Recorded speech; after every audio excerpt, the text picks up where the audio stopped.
We always talk about, oh, Spanish people are always ghetto. I'm tired of being called ghetto. We go to these other events like Inferno, where it's the white brothers are over there, and they have all these nice things. They charge $20 entry fee, and then they charge another 20 to go play basketball or whatever it is you have to do afterwards, and then you have to pay for your food. And it's not a lot of money. It's $45. That's not a lot of money, but they have a nice event. But we can do it too. We can have nice events. We just have to stop being cheap when it comes to the things of God. Because I know me, I used to waste a lot of money when I was serving Satan. So I'm going to waste more money when I'm serving God. I have no problem. If people say, you know what, we don't want to give any money to rent that place, that's fine. I know that there's youth in the church that are willing to put that money forward. But we've only had 2 people say, you know what, here's some money for the event. And we have like 80 to 100 members on Sundays. And we need more people to want to serve God. And it's not just say, yeah, I want to serve God. There's a saying that says where your heart is, that's where your money is. So if you're actually into God, that's where you're going to invest your time and your money. So I know this event is going to be good. And I know that God is going to touch the hearts of some people. Because it could be $20. It could be $100. It could be $1,000.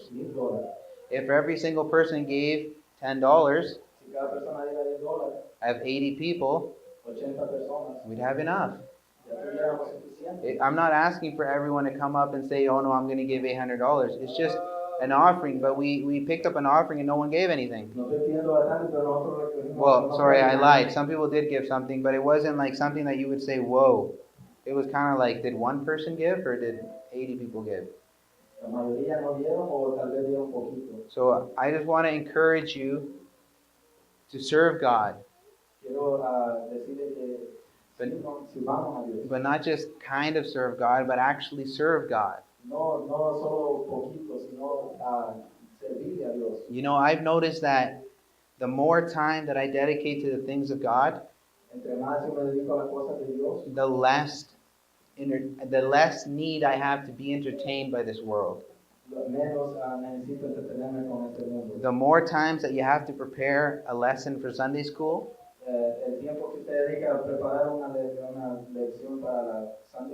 the less time you have to watch a movie Saturday night. The more time you dedicate to evangelism on Saturday, the less time you have to rent movies on Saturday. And this is what I'm talking about. Like, there's a lot of people that just come, but they're not actually involved. But the Bible shows us here that there wasn't enough priests. There's so much hunger in the world. Like, in our world that we're living in today, there's so much need. We don't have enough ministers. But if we had enough members that wanted to contribute and to help, then we would get a lot more done. So the devil wants to make you feel that if you give to God, you're not going to be blessed. But the truth is that when you give to God, you're blessed. It says that when everything was put in order, when everyone began to put their house and their offerings and their tithes in order, it said that Hezekiah and the whole kingdom and the house of God, it said that all of Judah was blessed. When they were giving all their money to that king of Assyria, it said that they were so broke they had to shut down the doors to the temple. Estaban tan pobres que tuvieron que cerrar las puertas del templo. And they didn't even have enough money to repair it. Y no tenían dinero para repararlo. But when they began to serve God, it says that they had to build storages to put all the blessings Cuando in. comenzaron a servir a Dios, dice que tuvieron que construir lugares donde poner todas las bendiciones. So you may stand. Pueden ponerse de pie. Now we're going to ask the musicians to sing a song. Y los músicos que ponen una alabanza. Y yo no sé si hay alguien que quiere decirle al Señor, toca mi corazón porque yo quiero servir a Dios de veras. Yo no solamente quiero ser alguien nomás que atiende al culto y no hace nada.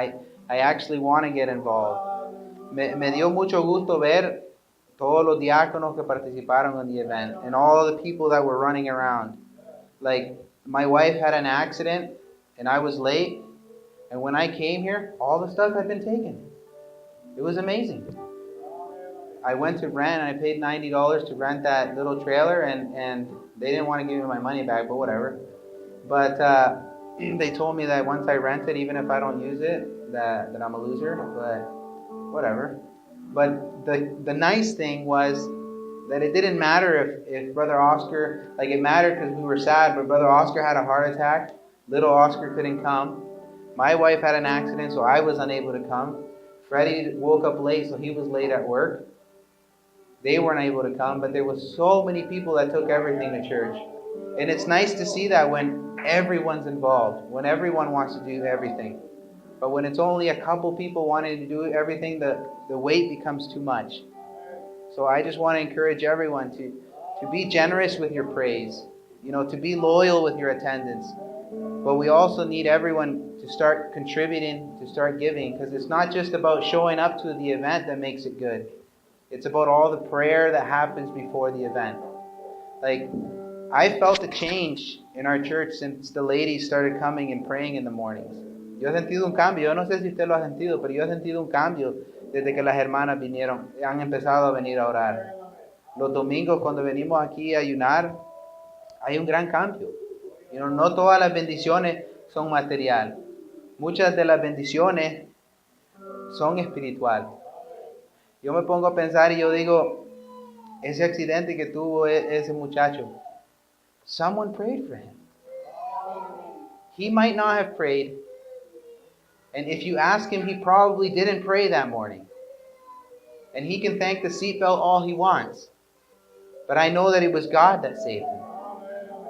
Because someone was praying. And this is the importance of praying. Brother Oscar woke up that morning and he didn't have the strength to pray. But there's people praying in the church. And that's why he's alive today. Because there's people praying. So I'm preaching a Christianity that's more involved. I'm not preaching a Christianity that's just, I'm a Christian or I go to that church. A Christianity that's more involved. We can't just be happy with coming here. We have to be more involved. Tenemos que involucrarlo más. Porque el hermano yo lo fui a ver. Y habían otras personas ahí que miraban, yo no sé, they didn't look alive to me. Pero el hermano has his chest all broken. He's all cut up. Y hay gente ahí que lleva más tiempo que él. But he's recovering well. Y no es de balde. No es porque él está joven, porque no lo está. No es porque sea fuerte, because he's not. He's a little guy. Es porque Dios lo está ayudando.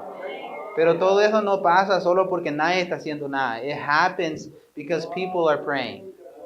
Like I was praying on Saturday. Y a veces cuando yo oro, I don't understand what I'm praying for.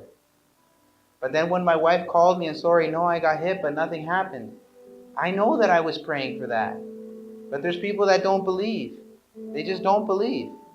Oscar was ran over from behind. He's okay. It's because of prayer. It's because there's people that come to this place and they're involved. That stuff doesn't happen just, out of casualty. No, it happens through prayer. And it happens through faithfulness.